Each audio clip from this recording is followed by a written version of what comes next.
Hey everyone, my name is Justin Main. I am the executive producer and the lead dean in Crow, and this is the FAQ/Q&A about the film and about everything that you guys wanted to ask and basically have been wanting to know over the years.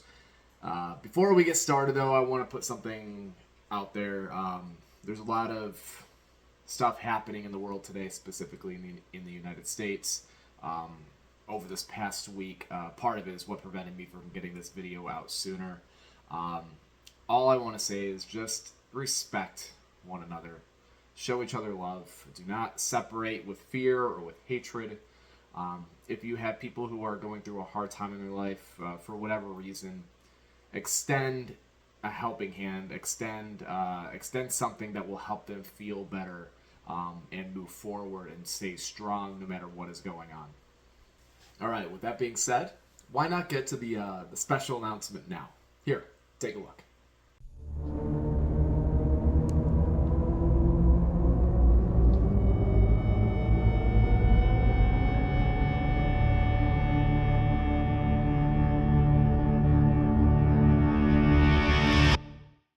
All right, so this is something that the team and I have been working on for a little bit of time. To give you a little bit of backstory on it, when we were in the post-production process of Crow, we were, there were some days where we're just trying to, play around and experiment and see what direction we wanted to take things in. And one of the things that we discovered in that process was that the film looks stunning in black and white. Um, it was a happy little accident that we came across. So we figured, much later on down the line, we wanted to release a different version or an alternate version of the film, the graphic novel version. Um, Especially as an homage to the graphic novel, which was also in black and white. It made sense, and we're glad to be able to release that on December 2nd of this year. You'll also notice with that film, we have updated the sound and audio, which was it was a pretty well requested note and critique from the film that we released a couple of years ago. So we worked diligently on updating the sound as well, and you'll notice that too. All right, so with those two out of the way, let's get started with the FAQ/Q&A. We're going to start with the FAQ just because there are a few questions that we've gotten numerous times, and I wanted to just knock those out right off the bat. Number one, are you subtitling the movie and or translating it? This is a project that we've been working on for a while.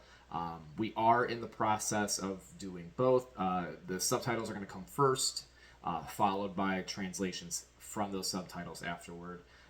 As for voiceovers in different languages, it's too expensive. I wish I could afford it. It's just not, unfortunately, on the table. But we are in the process of working on subtitling and translating the film. I do not have a time frame of when this is happening. You could probably expect it sometime in 2025, but I don't have an exact date. It won't be on the Blu-ray. We should have subtitles on the Blu-ray, but we're not going to have, again, foreign voiceovers and whatnot. What you can expect is that the translations are most likely going to be in Spanish, German, Portuguese, Russian, Italian, French. We may pick one or two other languages, but those have been the most widely requested. So just be on the lookout for those coming soon. Next up, are you putting this on Blu-ray and or DVD? DVD, no. It's kind of an old, outdated physical media, but Blu-ray, yes. As we made that announcement, I think about a week and a half ago, that is what we've been working on for a while, is updating the film, especially with sound, but updating the film to be high quality enough to release on Blu-ray. We will be releasing that in January, and we are still taking pre-orders. We're probably going to be taking pre-orders up until late December. So if you are interested in purchasing a copy, it is $30. We are donating proceeds to a local domestic abuse shelter in Michigan. We're not profiting off of this at all. So if you'd like to purchase a copy and help a lot of people who are in need, that'd be super awesome. So yeah, just email CROWFANFILM@gmail.com, and then we'll put you on that pre-order list. For the people who have pre-ordered already, I'm going to be sending out the link for you to purchase. You can check in the description or check your email, and we'll have that link to you to go ahead and reserve your copy. What was production like? It was interesting to say the least. Pre-production went surprisingly smooth. Originally, the film we wanted to take it into a short film direction, probably no longer than like 30 to 40 minutes at most. So we had it scripted around that length of time, and then we went into production.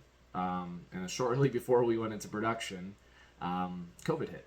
So that changed every process that we had. We were already kind of a small team, very low budget, obviously. A lot of people were either offering to work on the film and donating their time, or they're willing to work for a lesser rate, which is I'm incredibly grateful for. Just because we all kind of knew what the goal was with the film. It was never to make money off of it. It was always to just show what we could do as filmmakers in Michigan. So I gave a lot of people who never typically, or hadn't at that point, had gotten a larger opportunity to work on a feature, or have just wanted to establish their network and their connection range. But again, the things kind of changed when COVID hit, and that was we had to adopt a whole brand new system of processes for filmmaking, make sure everybody was safe. We were the first production team working again in Michigan after the COVID quarantine was lifted. And I think it was lifted 2 days prior to our actual first start date. So that we were kind of like the guinea pigs for how this whole thing was going to work. I think we're even one of the first few back working in the country, to be quite frank with you. But beyond that, beyond like just the processes that we had, we were following every single COVID guideline that we could find or develop ourselves. Everything was smooth. There weren't really any issues at all. Fun, even. It was a strong camaraderie. It was a strong team. We all kind of knew what the end goal was. We all knew why we were there. We all had a chip on our shoulders. We were trying to make a point with this film. We wanted to show what we could do. So everybody, from what I noticed and from what I experienced, brought their A game. They all did the absolute best that they could, and I'm so thankful that it was on a film that I had envisioned since I was a 12-year-old. But I am eternally grateful for that we had just a hungry team that really wanted to push themselves in terms of talent and in terms of skill while on this set. So yeah, no, it was a great production. Post-production was a bit of a journey. It took a few years for us to get this thing out for a variety of reasons. But yeah, no, production was great. What was the most challenging thing about production? Post-production was definitely challenging. It was rewarding in ways, but also very, very difficult in ways. The most rewarding thing was that we really discovered almost a different film while in post-production. We looked at the footage and we realized that we had a lot of footage, and enough footage to where we could expand the film to a longer running time. So we decided to make the film into a feature, and then we developed based off of the footage that we had, we came up with a alternate kind of storyline idea, and that's where the voices came into play. This worked out super well for two reasons. One, we were able to tell a whole different story and expand upon what we were trying to do with the film. And then two, if you read the graphic novel or the comics, the main character would typically hear voices, right? He had voices guiding him into his journey. So this is almost a bit of an homage to the original graphic novel. Again, another happy accident that we came across. The trick was making it all work together, and that was why post-production, one of the reasons why post-production took as long as it did, because we had to almost essentially reshape the film. I would say the most challenging thing, honestly, and I thrive on honesty. The most challenging thing was some of the fallout after the film came out. Um, I'm so grateful and so thankful that we have gotten the support that we have for the film. Um, I was hoping just for a good response. We got a great response, and I'm so happy about that. Um, the hardest thing for me was watching and experiencing groups of colleagues and friends just go their separate ways. Um, Having to deal with that, especially after how close the majority of us were on set, pretty much everybody on set, and then just watching everything just kind of everybody kind of move away from each other, was really tough, and it's still tough to this day. I had a lot of great friends that unfortunately we just some people just don't talk anymore, for one reason or another. Sometimes it's not bad. Other times there's a little bit of tension or drama behind it, and that to me has been the most challenging thing, because I genuinely miss those people. I genuinely miss working with them, and for one reason or other, people just go their separate ways, and you just kind of have to look at it in that aspect. So I would say to me that was the most challenging thing. If you ask a different crew member, they probably give you a different response, or a different cast member, they'll give you a different response. But for me, just kind of heading this whole thing together, that was probably the most challenging. Another really challenging thing was marketing and getting the film out there. It was hard for me to get traction from a media standpoint, from a publicity standpoint. I tried getting this film out there to numerous news outlets and bloggers, and I couldn't get anything. I think a lot of it has to do with the Fan Film Association. So it's hard for me to say, really. But if we're talking if we're looking about maybe a challenging thing from just a working standpoint on it, that was for me the most challenging part. Was just trying to get this film out here. Thankfully, we had a very grassroots, we had a very fan based movement where people were sharing the film or talking about it, and we got a lot of attention that way. But it would have been, I think, a whole different playing field had we gotten a little bit more publicity from a media standpoint. So yeah, those are probably the two most challenging things that I personally experienced on Crow. Who were the voices in the film? So, spoilers ahead for some of the questions starting now. If you have not seen the film, please go and watch the film before I spoil anything for you. But just know that I'm about to go into spoiler territory, so if you want to stop and not get spoiled, this is the time. But the voices. So the voices in the film were previous Crows. They were people who have been on this journey prior to Dean. Some of them have names. We actually gave them names in the scripting process of post-production, and some of them don't. We do have backstories for every single one of them. You may recognize the one unique voice. Well, they're all unique, but like the almost kind of like the head honcho voice. Did we intend for that to be Skull Cowboy? Yes, that is in fact the Skull Cowboy. We look at Skull Cowboy a little bit differently than how the graphic novel does, but we look at him as more of a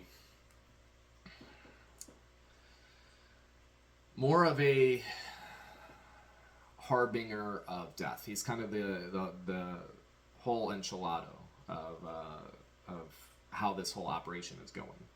He's the one heading up everything. He's the one heading up the whole plan. He's the one heading up this, I guess, for lack of words, this whole scam for Dean to fall into and to kind of move him into his journey unwillingly. So yes, those voices. Some people guess those correctly, but those are former Crows. Little tidbit: the British voice that you heard, we intended for that to be Iris Shaw. So for you OG Crow fans, that's Iris Shaw. Did Sam's baby survive? Yes, the baby survived. It's mentioned very briefly in the film, so as long as you're paying attention to it, you'll notice it. But Sam, in the process of going from the alley to the hospital, ended up dying and was resuscitated. That's how this whole journey came to be. Because at one point, Sam legitimately died. And those voiceovers that you hear at the beginning, as they're deciding who they want to bring back from the dead to exact vengeance on the band, as we call them, they were originally going to pick Sam. And after Sam gets resuscitated, they're kind of in a bit of a quagmire as to what exactly to do. So that's when the Skull Cowboy comes up with the idea of resuscitating, or basically bringing back Dean from the dead to exact revenge. The only thing is that Dean is completely unaware of this whole scheme, obviously. And the other part of it is since he was in the film shot in the head, his recollection of the events are very hard for him to figure out. His brain synapses are reforming as the film is going on. That's why we jump forward and back in time. That's why we go into flashbacks. That's why we go into these almost like a Memento style non-linear film format. That's because as you're essentially looking at the film through Dean's eyes. As his synapses are recovering and refiring and rebuilding because of his whole rejuvenation process, that's where he's starting to bring back his memories. And again, for Crow fans, both film and in the graphic novel, whenever your Crow character touches, he typically gets like a flashback or a jolt of energy that gives him basically more context as to what is happening or why he's doing what he's doing.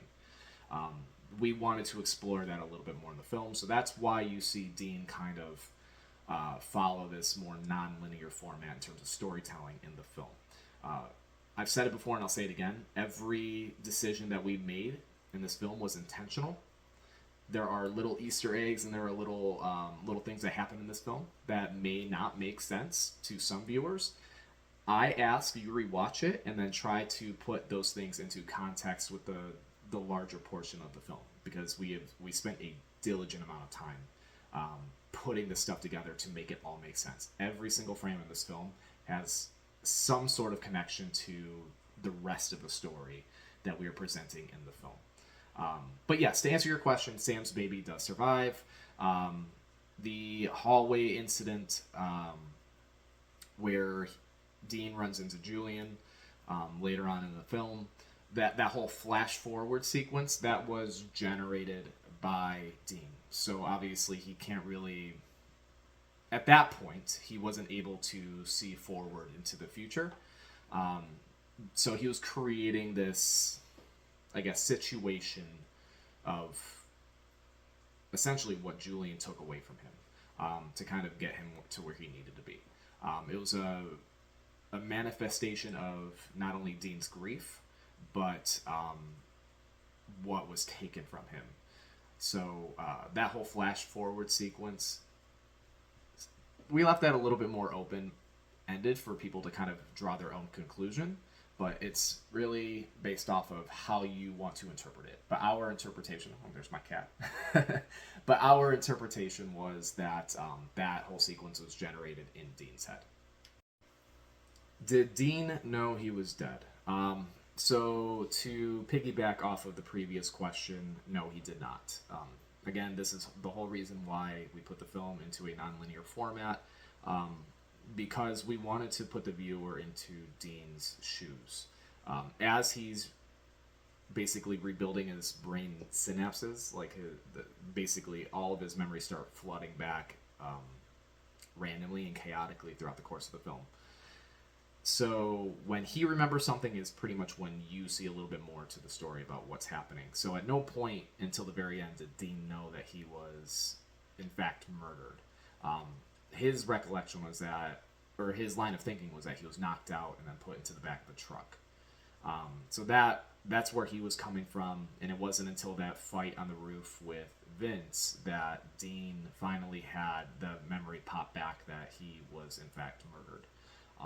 We wanted to play into that a little bit more with, like, how do you, if you look at this realistically, like, how do you comprehend that, right? Like, it's jarring.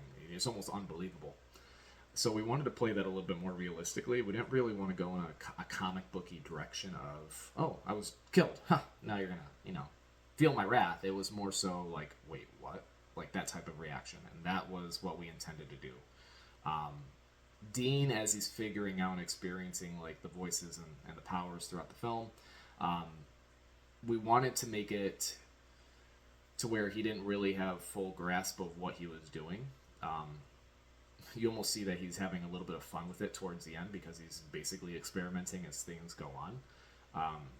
But yeah, so Dean, I don't even think had, from what we intended, and this is my interpretation of it, he had no idea that he was killed earlier on in the night and in the film. What happened to Julian in the alley when the eyes popped up? So those eyes are representative of the voices or the crows that you heard in the film. They are the physical manifestation, and basically the manifestation of them would be crows. So we had challenges trying to figure out how to formulate crow eyes at night, especially with CGI. So those were meant to be more of like a refraction or a glare of light when they're shown on them. So that's why they pop up the way they do. But yeah, no, those are the voices or the crows that are in the film, basically distracting Julian from what's about to happen to Mitch. They never intended to kill him. It was more so to just kind of push him off for later on. What do you guys have coming next? So in the process of making Crow, a few of the crew members and I developed a production company called Casper House. So for me personally, I have a film that I am writing, starring in, and directing called The Way It Used to Be. It is a supernatural, kind of like a horror thriller that I'm working on. Currently in the writing stages of that. I've just been taking my time on it, just making sure I want to get it to where I want it to be. So I've been working on that. Matt Zakel is working on his next feature, which is called Television, which is a really, really interesting concept that I can't wait for people to experience. I think it has a voice, especially in today's day and age. I know he is in the finishing stages of writing that, and then should be going into production within the next year or two, hopefully. But I know Matt's working on Television.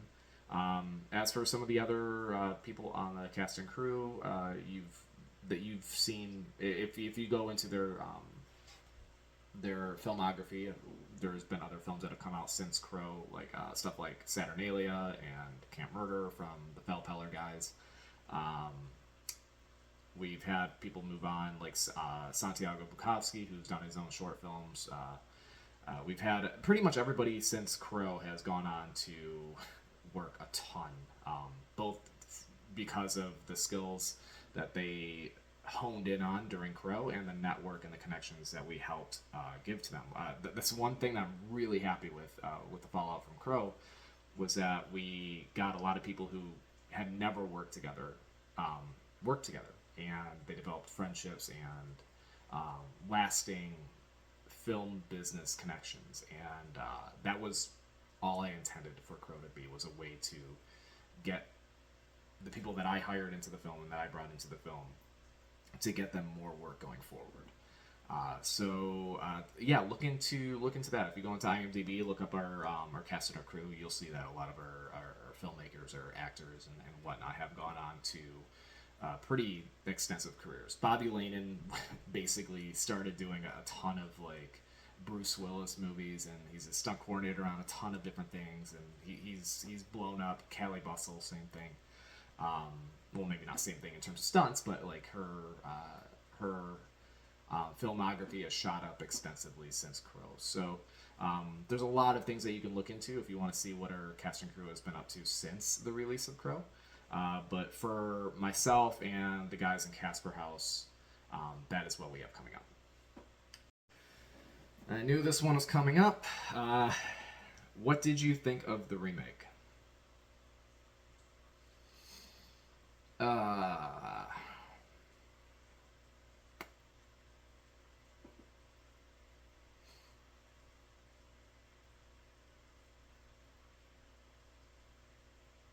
Some things are better left unsaid. I will say, though, that Opera House staircase fight scene, super cool. I wish more Crow films had done staircase fights. Do you have plans for more Crow films? Wait and see. All right, and we have a few questions that were asked when I put this the previous video online. First up from Ethan Beta 1271 on YouTube. Did the gang know who Dean and Sam were? So we intended for the town to be a bit of a smaller town, at least in that part of Detroit. So in essence, yes, they knew who they were. Our backstory was that Sam actually worked at the bar that they were at. And no, Sam was not drinking. She's pregnant, guys.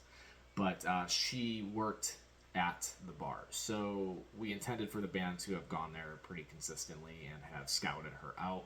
Obviously, in that process, they would have seen Dean as well.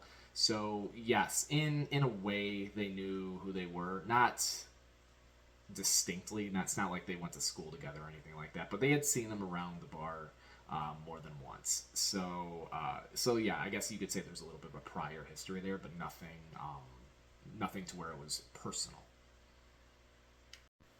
This one's from Game Guy 1210, also on YouTube. What was the process like for acquiring permits to film in the locations featured in the film? Was there any sort of leniency from the town with them knowing your production was a fan film? So that was something that we took into consideration, especially because of COVID happening. A lot of things were shut down: restaurants, businesses, cities, towns, governmental offices, to where you would get permits. That was really tough to do because things were closed. So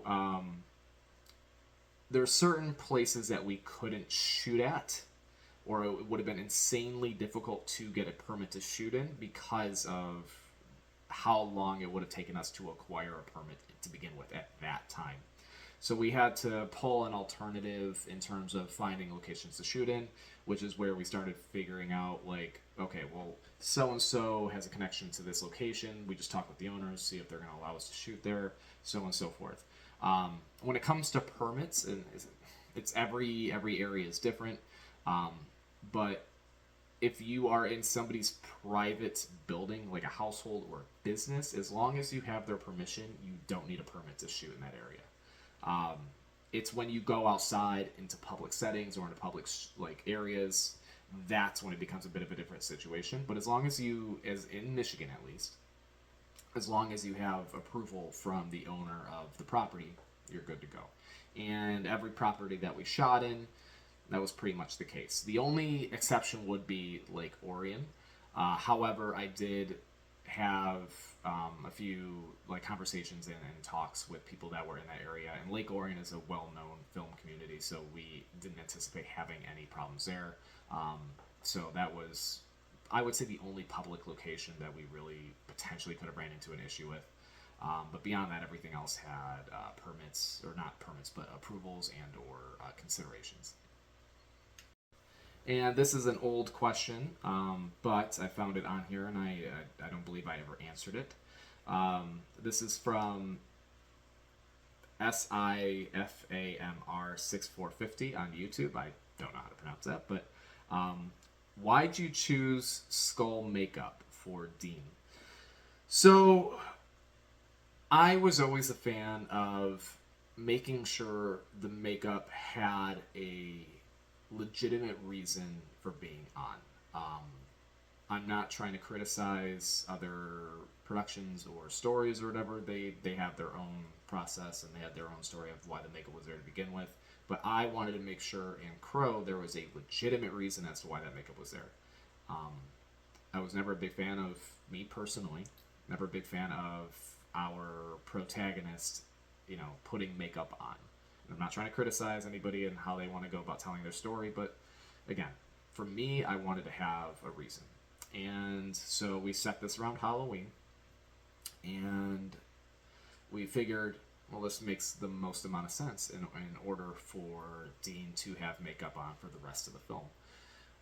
So that's where we went into the skull direction. We wanted to try something a little bit different in terms of look. We didn't want to go with the classic Crow look. We wanted to kind of more or less spin it into a different direction. For two reasons. One, we wanted to just do something unique. And then two, it played a little bit more of a context in terms of the skull cowboy idea. So that's why we had the skull there. This is one of those things to where you if you look into the film and you look into the connections, especially with that main voice, you'll notice that we did intend for that to be Skull Cowboy. There is a plot line there as to why there is a connection between the Skull Cowboy and Dean. And a lot of that is based around that skull makeup. It's not the primary reason, but there is we intended for that to be a connection in the film. More of an Easter egg than anything, but yeah. So that's why we went with the skull makeup. We just wanted to do something a little bit more unique. All right, guys. So that's all the questions that I could think about in terms of what we've gotten over the years and the ones that we have been given recently from the last video. If you have any further questions, you are always free to ask in the comments below. We have a team that will answer those questions for you, and we will do it as diligently as possible. Or maybe I'll just do a follow-up video and answer those questions there. But if you do have any, you can comment below, or you can email it to us. Again, we are taking pre-orders for the Crow Blu-ray, which will be releasing in January 2025. If you are interested, again, $30 proceeds go to a local domestic abuse shelter in Michigan. You just email CROWFANFILM@gmail.com, and I'll send you out a link to pre-order the Blu-ray. But beyond that, can't wait for December 2nd for you guys to check out the graphic novel edition of Crow. And, one other thing. We're going to have another announcement on December 2nd. So if there was even more of a reason to tune in and check out the graphic novel edition, now you have a whole brand new one. So thank you guys for watching. Thank you guys for the support over the years. As I've said a million times, I am eternally grateful for you guys. So again, thank you so much. But yeah, you guys, again, stay safe, treat each other with respect, and I will talk to you guys soon.